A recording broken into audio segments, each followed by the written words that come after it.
Well, hello everyone. This is your friend Spencer here.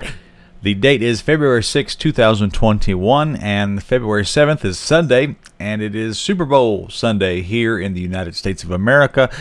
And Super Bowl Sunday is very useful for churches because it helps the pastors know on Sunday night who should and should not be teaching Sunday school.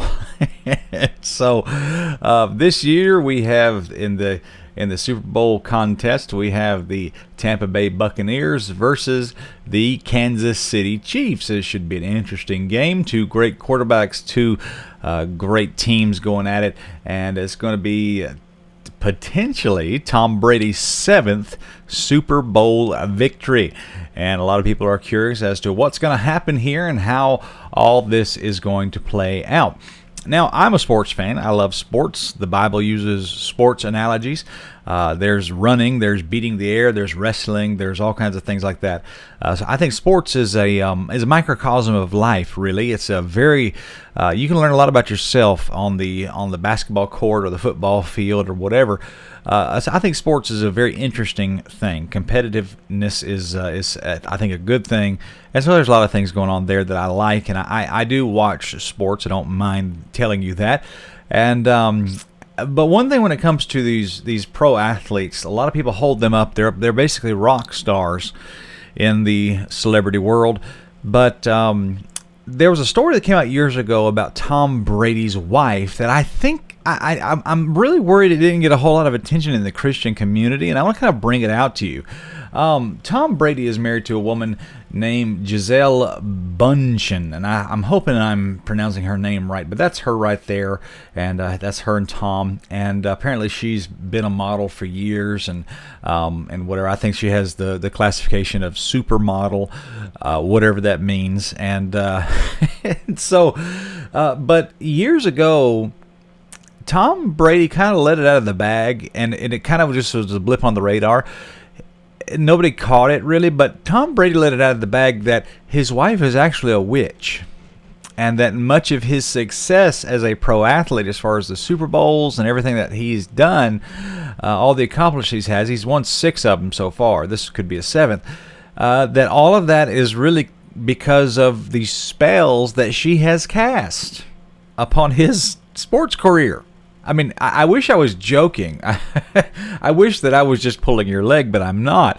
Let me just show you Tom Brady's own words, and let's look at this together, and we will see what Tom Brady had to say. This was an interview that Tom Brady did where he was, getting a shave, and there was apparently Gillette was a big sponsor of the Super Bowl, whatever year this was, and he talks about some of the things that she does, and I want you guys to hear what he has to say. Any superstitions going into the game?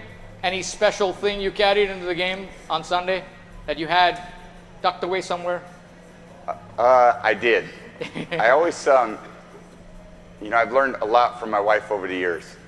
She's so about the power of intention, and believing things that are really going to happen. And she always makes a little altar for me at the game because she just wills it so much. Okay, and if you notice, there's a cultic, esoteric terms being used there. The power of intention, that is an esoteric term. That's Joel Osteen talks about that a lot, and he uses the word altar there. Okay, so let's just go through, and I'm gonna stop and point every esoteric thing that he says. And so she put together a little altar for me that I could bring with pictures of my kids, and I have these little special stones and healing stones and protection stones, and she has me wear a necklace. Okay, that's pretty obvious. The protection stones, the healing stones. Take these drops she makes, and I say all these mantras. Okay, the mantras, that has probably something to do with oils and things like that. Potions. When we think of this, we think this is something out of a Disney movie, but this is real. Guys, people really do this because it really works. And I stopped questioning her a long time ago. I did. I just shut up and listened. And at first I was like, this is kind of crazy. And then about 4 years ago, we were playing the Seahawks, and she said, you better listen to me. This is your year, but this is all the things you're going to have to do to win. And I did all those things, and by God, it worked. It was pretty good.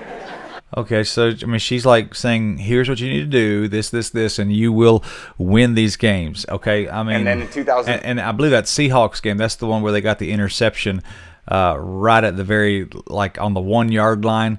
which was like so unbelievable. If you'll go back and remember that, sports fans, there was something far beyond going on there than just dumb luck.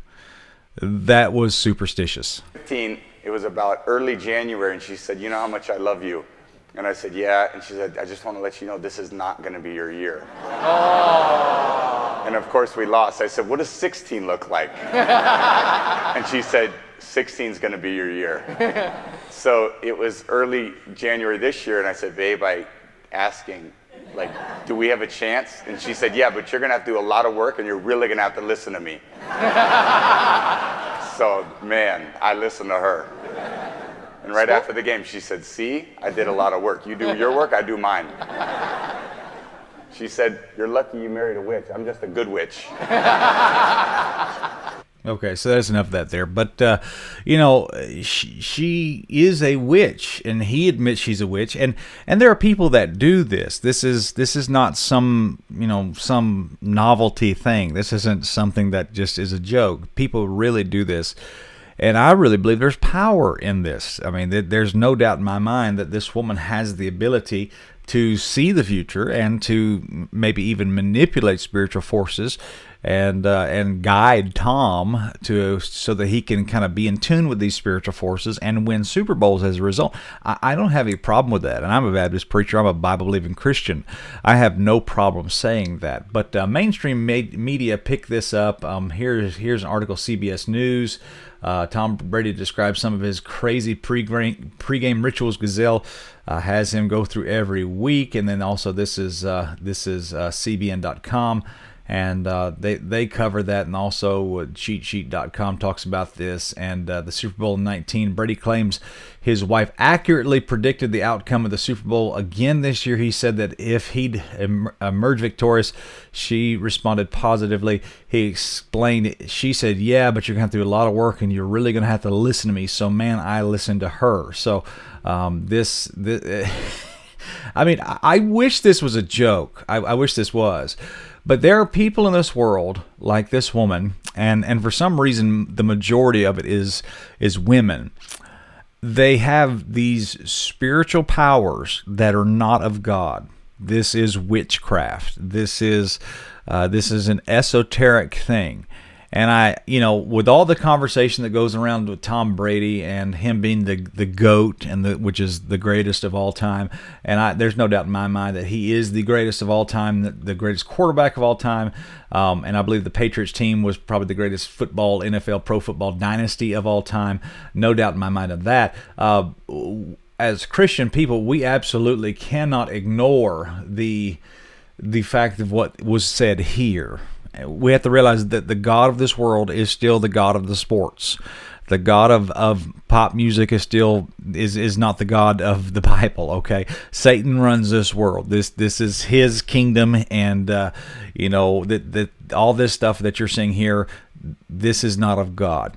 And so I want to just point you to the Bible a little bit here for a moment, if I can, and just show you this. As Christian people, I looked at the word darkness in the New Testament.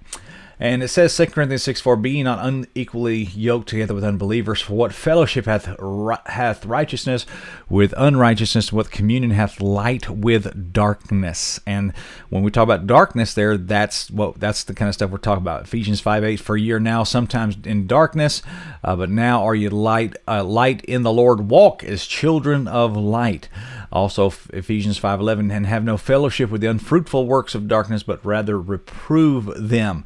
And I want you to know the works of darkness are not always what you think they are. I think when we think of black magic, and when we think of magic, we almost exclusively think of black magic. But there is a such thing as white magic. And even Tom Brady said it in this article here. He says that his wife is a good witch. And here's the deal: his good witch wife, and that's what he says about her. Okay, now I've used this illustration before on our channel. I want to hit it again.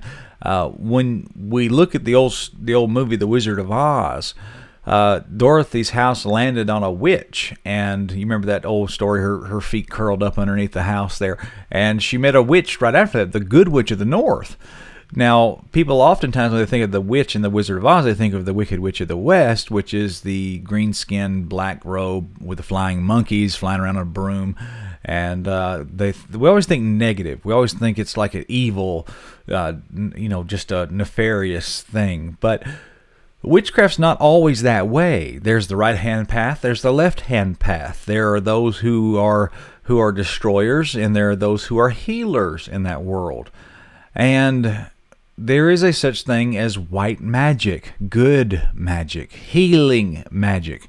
And I've made the point here before on this channel that that anything that's not Bible-based and it's not biblical, in line with the Bible, I mean, that if it is a nice thing and it gives you a spiritual euphoria, makes you feel good, God's not in it. And that includes contemporary groups like Hillsong and Bethel and many others. I am convinced that people like Benny Hinn and people like Kenneth Copeland are nothing more than practicers of magic. They are esoteric people feigning Christianity.